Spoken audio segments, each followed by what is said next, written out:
Pemirsa, ayah almarhum Prada Luki Cepril Saputra Namo, Pelda Christian Namo dijemput paksa oleh anggota Datasemen Polisi Militer 9-1 Kupang, Nusa Tenggara Timur.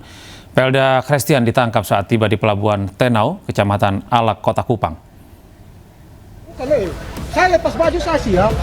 Saya lepas baju saya siap. Iya betul, tapi kan surat gas tunjuk saya dulu. Saya kuana semua. Penangkapan terhadap Pelda Christian Namo di Pelabuhan Tenau diwarnai perdebatan. Apa dan form gitu? Kok tiba-tiba namanya perintah? Dalam video yang viral, Christian Namo sempat menolak dibawa anggota TNI. Ini kalian kami. Beta buka. Abang dah tulis jemput. Ia bahkan membuka bajunya sebagai bentuk protes. Melalui kuasa hukumnya, Christian Namo mempertanyakan dasar hukum dan surat perintah penangkapan resmi. Sebagai tim hukum kasus hukum, saya Kosma Joko kaget ya. Klien kami tiba-tiba dijemput ya. Dijemput menghadap ke Denpom Kupang tanpa alasan hukum yang jelas. Jadi kami tidak sedang melawan TNI. Kami ingin mengikuti proses dengan menunjukkan surat jelas gitu. Karena klien kami saat ini sedang menghadapi musibah. Usai video tersebut viral, terungkap bahwa penangkapan dilakukan berdasarkan laporan dari istri Pelda Christian Namo, Sepriana Paulina Mirpi, terkait dugaan pelantaran keluarga dan pemfitnahan di media sosial. Selain laporan dari istri, pihak Kodim Rotendao juga disebut telah melaporkan Pelda Christian Namo atas dugaan pelanggaran disiplin dan hukum militer. Yang saya laporkan itu suami saya, Pelda Christian Namo. Saya melaporkan terkait video-video live yang mencaci maki, menghina, menghujat saya dan keluarga saya. Dan itu sangat mempermalukan kami, terutama saya dan anak-anak saya, mengganggu psikis kami, mental anak-anak saya perlu jaga. Saat ini Pelda Christian Namo telah ditahan di Denpom Kupang untuk menjalani proses hukum lebih lanjut sesuai ketentuan yang berlaku di lingkungan TNI. Dari Kupang, Nusa Tenggara Timur, Eman Suni, iNews melaporkan. Pemirsa, Polda Metro Jaya menghentikan kasus dugaan pembunuhan diplomat muda Kementerian Luar Negeri Arya Daru Pangayunan. Alasannya, polisi belum menemukan adanya peristiwa pidana.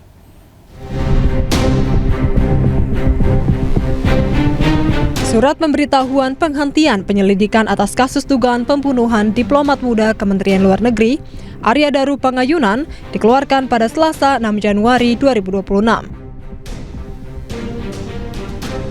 Surat tersebut ditujukan kepada istri dari Arya Daru Pangayunan. Sebelumnya, diplomat muda Kementerian Luar Negeri Arya Daru Pangayunan ditemukan tewas dalam kondisi wajah tertutup plastik dan terlilit lakban di kamar kosnya di kawasan Menteng, Jakarta Pusat pada Selasa 8 Juli 2025. Tim Liputan iNews melaporkan. 9 orang remaja terekam kamera pengawas saat menyerang toko kelontong dengan menggunakan senjata tajam di Kabupaten Takalar, Sulawesi Selatan. Akibat penyerangan, 2 orang terluka usai terkena sabetan senjata tajam.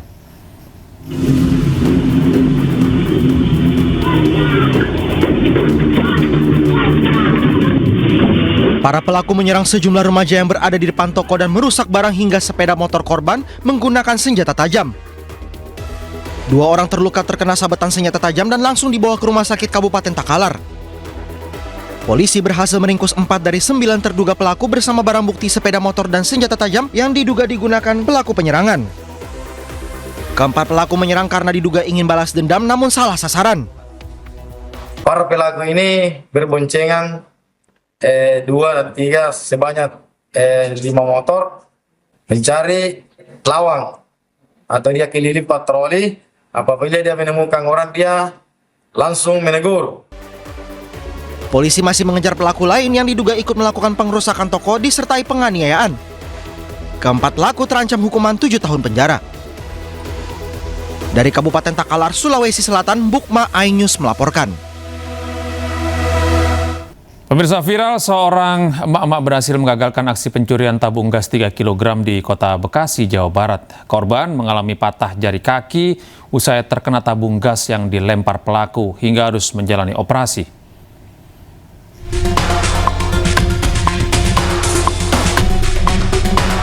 Inilah detik-detik rekaman kamera CCTV aksi viral pemilik toko Sri Ernawati saat menggagalkan aksi pencurian tabung gas. Pencurian ini terjadi beberapa hari lalu di tokonya di Kecamatan Mustika Jaya, Kota Bekasi, Jawa Barat. Saat melancarkan aksinya, pelaku mencuri 2 buah tabung gas 3 kg dan hendak kabur menggunakan sepeda motor. Namun korban langsung mengejar dan menarik baju pelaku hingga gas tersebut jatuh menimpa kakinya. Pelaku pun akhirnya gagal membawa barang curian, namun korban mengalami patah jari dan harus menjalani operasi di rumah sakit. Dia bawa, ibu ngejar. Terus gasnya dijatuhin ke kaki? Iya, kan dia udah ibu dorongin orangnya. Ya mungkin nggak sempat dia ini lagi, ya udah gasnya dibuang aja gitu kan. Untuk mengantisipasi pencurian terulang kembali, pemilik toko langsung menyimpan seluruh tabung gas tersebut ke dalam toko. Sementara itu, korban telah melaporkan kasus pencurian tersebut ke Mapolsek Bantar Gebang. Dari Bekasi, Jawa Barat, Rahmat Hidayat, iNews melaporkan. Pemirsa, dituduh mencuri ponsel seorang satpam klinik kecantikan di Makassar, Sulawesi Selatan dikeroyok pemuda. Polisi menangkap 4 orang dan mengejar 2 pelaku lainnya yang masih buron.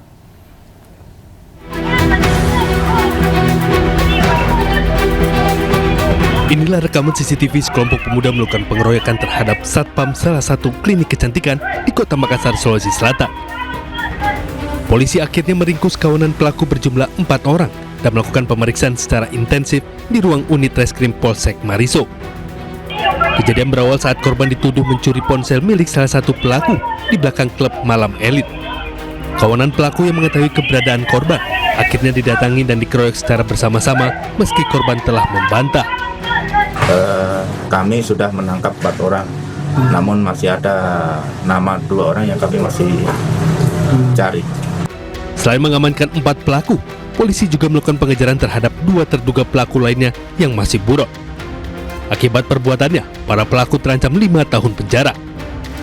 Dari Makassar, Leo Muhammad Nur, iNews melaporkan. Masih dalam pemadaman. Untuk pos-pos terdekat bantuan tolong di... Terjadi kebakaran sebuah pabrik produsen styrofoam di Kabupaten Tangerang, Banten.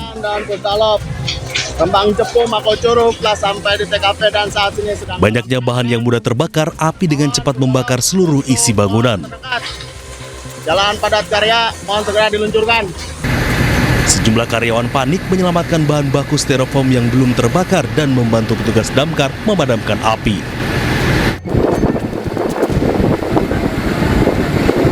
Selain itu, api nyaris merambat ke permukiman warga. 5 unit mobil pemadam kebakaran dikerahkan untuk padamkan api. Api berhasil dipadamkan setelah 2 jam proses pemadaman. Styrofoam bakar. Styrofoam. Api merambat bang ya? Merambat. Betul bapak semua panik bang ya? Panik, gas panik. Untuk korban jiwa bang? Untuk korban jiwa nggak ada.